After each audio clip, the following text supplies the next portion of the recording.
അമ്മയ്ക്കും തിരുക്കുമാരനും ഇന്ന് ഈ അൾത്താറയിൽ നിന്ന് സാക്ഷ്യം പറയുവാൻ കൃപ നൽകിയതിന് 1000 നന്ദി പറയുന്നു. എൻ്റെ പേര് ജിസ്മി ജോയ്. ഞാൻ തൃശ്ശൂർ ജില്ലയിൽ നിന്ന് വരുന്നു. ഞാൻ +2 കഴിഞ്ഞതിന് ശേഷം ജർമ്മൻ ലാംഗ്വേജ് പഠിക്കാൻ പോയേ.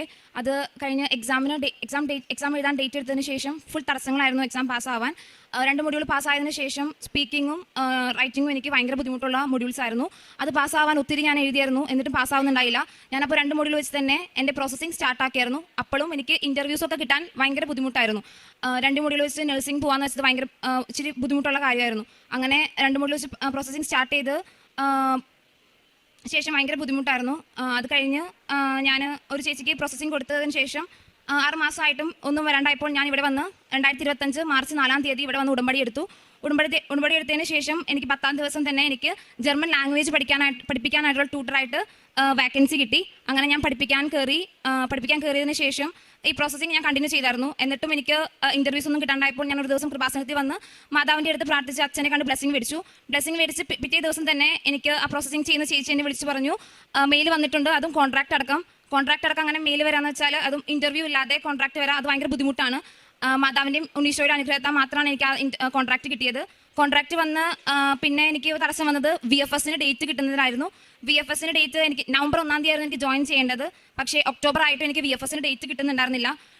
അപ്പോഴും ഞാൻ പിന്നെയും കൃപാസനത്തിൽ നിന്ന് മാതാവിൻ്റെ അടുത്ത് വന്ന് പ്രാർത്ഥിച്ചു. അതിൻ്റെ ഫലമായിട്ട് എനിക്ക് 4 ദിവസത്തിന് ശേഷം VFSനും അപ്പോയിൻമെൻറ്റ് കിട്ടി. എനിക്ക് നവംബർ 26-ാം തീയതി ജർമ്മനിയിലേക്ക് പോകാൻ സാധിച്ചു. അങ്ങനെ ജർമ്മനിയിലെത്തി. എനിക്ക് അവിടെ വളരെ നല്ലൊരു സ്ഥലത്താണ് ജോലി കിട്ടിയത്. അത് ഞാൻ ഇൻ്റർവ്യൂ ഇല്ലാതെയാണ് എനിക്കതൊക്കെ കിട്ടിയത്. സാധാരണ ഓൾഡ് ഏജ് ഹോമിലാണ് ഇങ്ങനെ FSDക്കും BFDക്കും പോകേണ്ടത്. പക്ഷേ എനിക്കതൊരു യൂത്ത് ഹോസ്റ്റലായിരുന്നു. അവിടെ അത്ര ബുദ്ധിമുട്ടൊന്നും ഉണ്ടായിരുന്നില്ല. എല്ലാവരും ഭയങ്കര ഹെൽപ്പിംഗ് ആയിരുന്നു. അതുപോലെ നഴ്സിംഗ് ഞാൻ തന്നെ അപ്ലൈ ചെയ്ത് കണ്ടുപിടിക്കണമായിരുന്നു. അപ്പോഴും ഈ 2 മൊഡ്യൂൾ വെച്ച് അത് ഭയങ്കര ബുദ്ധിമുട്ടുള്ള കാര്യമാണ് നഴ്സിംഗ് കിട്ടാനായിട്ട്.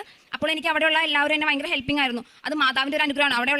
അവിടെയാണെങ്കിൽ മലയാളീസ് ആരും ഉണ്ടായിരുന്നില്ല. മൊത്തം വേറെ രാജ്യത്തു നിന്നുള്ളായിരുന്നു, കൊളംബിയ, ആഫ്രിക്ക, അവിടെ നിന്നൊക്കെ ആയിരുന്നു. പക്ഷേ അവരൊക്കെ ഭയങ്കര ഹെൽപ്പ് ചെയ്ത് എനിക്ക് എല്ലാ കാര്യങ്ങളും പറഞ്ഞു തന്ന് ഞാൻ നഴ്സിംഗിന് അപ്ലൈ ചെയ്ത് തുടങ്ങിയപ്പോൾ എനിക്ക് ഇങ്ങനെ ഫുൾ മെയിലുകൾ വന്നത് ഫുൾ മൊഡ്യൂൾ വേണം, 2 മൊഡ്യൂൾ വെച്ച് പറ്റില്ല എന്നാണ് എനിക്ക് മെയിലുകളെല്ലാം വന്നത്. ഫുൾ റിജക്ഷൻ ആയിരുന്നു.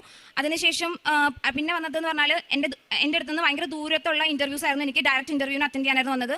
എനിക്ക് 7 മണിക്കൂർ ട്രാവൽ ചെയ്തൊക്കെ പോകണമായിരുന്നു ഈ ഇൻ്റർവ്യൂ ഒക്കെ അറ്റൻഡ് ചെയ്യാൻ. അതൊന്നും എനിക്ക് അറ്റൻഡ് ചെയ്യാൻ സാധിച്ചിരുന്നില്ല. അങ്ങനെ എനിക്ക് ഓൺലൈനായിട്ട് അറ്റൻഡ് ചെയ്യാനായിട്ട് ഒരു ചാൻസ് കിട്ടി. അപ്പോൾ തന്നെ ഞാൻ മാതാവിനോട് പറഞ്ഞു, മാതാവേ എനിക്കിത് തരണേ, അങ്ങനെ തരുവാണെങ്കിൽ ഞാൻ നാട്ടിൽ വന്ന് എന്തായാലും നിൻ്റെ അടുത്ത് നിന്ന് സാക്ഷ്യം പറയുമെന്ന് പറഞ്ഞ് ഞാനത് അറ്റൻഡ് ചെയ്തു. മാതാവിൻ്റെ തൈലവും ഉപ്പും ഒക്കെ ഇട്ട് ഞാൻ അത് അറ്റൻഡ് ചെയ്തു. അങ്ങനെ എനിക്ക് അതിൽ ഞാൻ സെലക്ട് ആവുകയും അതുപോലെ എനിക്ക് അപ്പാർട്ട്മെൻറ്റും ഹോസ്പിറ്റലും അടക്കം അടക്കം എനിക്ക് അഡ്മിഷൻ ലഭിച്ചു. ഈ സെപ്റ്റംബർ 1-ാം തീയതിക്കാണ് എനിക്കതിൽ അഡ്മിഷൻ കിട്ടിയത്. അത് മാതാവിൻ്റെ വലിയൊരു അനുഗ്രഹമാണ്. 2 മൊഡ്യൂൾ വെച്ച് അത് പോസിബിൾ ആവില്ല, ഭയങ്കര ബുദ്ധിമുട്ടാണ് അങ്ങനെ കിട്ടാനായിട്ട്, നഴ്സിംഗ് അഡ്മിഷൻ കിട്ടാനായിട്ട്. അത് നല്ലൊരു ഹോസ്പിറ്റലാണ്. അങ്ങനെ അതൊക്കെ ലഭിച്ചു. അത് കഴിഞ്ഞ് ഞാൻ എക്സാമിന് ഡേറ്റ് എടുത്തു. എനിക്ക് ബാക്കി 2 സ്പീക്കിങ്ങും റൈറ്റിങ്ങും ഉണ്ടായിരുന്നു. അതിന് ഞാൻ ഡേറ്റ് എടുത്ത് അതിലും മാതാവ് എന്നെ പാസ്സാക്കി. അതിലും എനിക്ക് പാർട്ട്ണർ ഉണ്ടായിരുന്നില്ല സ്പീക്കിങ്ങിന്. എന്നിട്ട് എക്സാമിനേഴ്സ് ആയിട്ടായിരുന്നു എനിക്ക് എക്സാം. ഭയങ്കര ടഫായിരുന്നു. ഞാൻ ഒരിക്കലും വിചാരിച്ചില്ല അത് പാസ്സാവുമെന്ന്. അതും ഞാൻ മാതാവിൻ്റെ ഉപ്പും മാതാവിൻ്റെ ലോക്കറ്റും ഒക്കെ ഇട്ടിട്ടാണ് ഞാൻ പോയിരുന്നത്. അതും അലൗഡ് ഒന്നല്ലായിരുന്നു. ഞാൻ എന്നാലും ആരും കാണാതെയാണ് അതൊക്കെ പിടിച്ച് പോക്കറ്റിലൊക്കെ ഇട്ടിട്ട് പോയത്. പാസ്പോർട്ടിൽ ഉപ്പൊക്കെ ഇട്ടിട്ടാണ് ഞാൻ പോയിരുന്നത്. മാതാവിൻ്റെ ഒപ്പം തന്നെ ഉണ്ടായിരുന്നു. അങ്ങനെ എക്സാമിനേഴ്സായിട്ട് എക്സാം അറ്റൻഡ് ചെയ്തു. ഒട്ടും പ്രതീക്ഷിച്ചില്ല പാസ്സാവുന്നു. അതും എന്നെ മാതാവ് പാസ്സാക്കി തന്നു. അപ്പോൾ ഞാൻ പറഞ്ഞു, മാതാവെ എന്നെ നാട്ടിലേക്ക് വരുത്തണം. ഞാൻ അതിന് മുന്നേ ടിക്കറ്റ് എടുത്തായിരുന്നു. പക്ഷേ ഇറാൻ വാർ കാരണം എനിക്ക് വരാൻ പറ്റിയിരുന്നില്ല. അങ്ങനെ ഞാൻ പിന്നെയും ടിക്കറ്റ് എടുത്തു. ഈ ജൂലൈ 2-ാം തീയതിയിലേക്ക് ഞാൻ ടിക്കറ്റ് എടുത്തു. ഞാൻ മാതാവിനോട് അപ്പം തന്നെ പറഞ്ഞു, മാതാവെ വരാൻ പറ്റണേ, എനിക്ക് ഇവിടെ നിന്ന് സാക്ഷ്യം പറയണം. അങ്ങനെ ഞാനിവിടെ നാട്ടിലെത്തി. ഞാനിപ്പോൾ സാക്ഷ്യം പറയാൻ എനിക്ക് മാതാവ് അനുഗ്രഹം തന്നു. ഇതിനൊക്കെ തന്നെ മാതാവിന് ഉണ്ണിശോയ്ക്ക് 1000 ഞാൻ നന്ദി പറയുവാണ്. പിന്നെ കാരുണ്യ പ്രവൃത്തികളായിട്ട് ഞാൻ ഇവിടുന്ന് ജർമ്മൻ പത്രം വന്ന് മേടിച്ച് കൊണ്ടുപോയിട്ടുണ്ടായിരുന്നു ജർമ്മനിയിലേക്ക്. അവിടെ ഞാൻ കൊടുക്കാൻ പറ്റാവുന്ന എല്ലാവർക്കും ഞാൻ കൊടുത്തായിരുന്നു. അതുപോലെ ഇവിടെ ആയാലും ഞാൻ ഇടപ്പള്ളിയിൽ ബസ് സ്റ്റാൻഡുകളിലും പിന്നെ ഹോസ്പിറ്റലുകളിലൊക്കെ പത്രം കൊടുക്കുമായിരുന്നു. പിന്നെ ഞാൻ ഡെയിലി ബ്രീഡൊന്നും കാണുകയും അത് സ്റ്റാറ്റസ് ഇടുകയും എല്ലാവർക്കും ഷെയർ ആക്കുകയും ചെയ്യുമായിരുന്നു. പിന്നെ അവിടെ ആർക്കെങ്കിലും എന്തെങ്കിലും ബുദ്ധിമുട്ട് വരുമ്പോൾ ഞാൻ ഈ മാതാവിൻ്റെ ലോക്കറ്റ് ഞാൻ കുറച്ച് കൊണ്ടുപോയിട്ടുണ്ടായിരുന്നു. ഫ്രണ്ട്സിനൊക്കെ കൊടുത്തായിരുന്നു. പിന്നെ ഈ മാതാവിൻ്റെ ഉപ്പൊക്കെ കൊടുത്ത് എക്സാമിനൊക്കെ പോകുന്നവർക്ക് ഞാൻ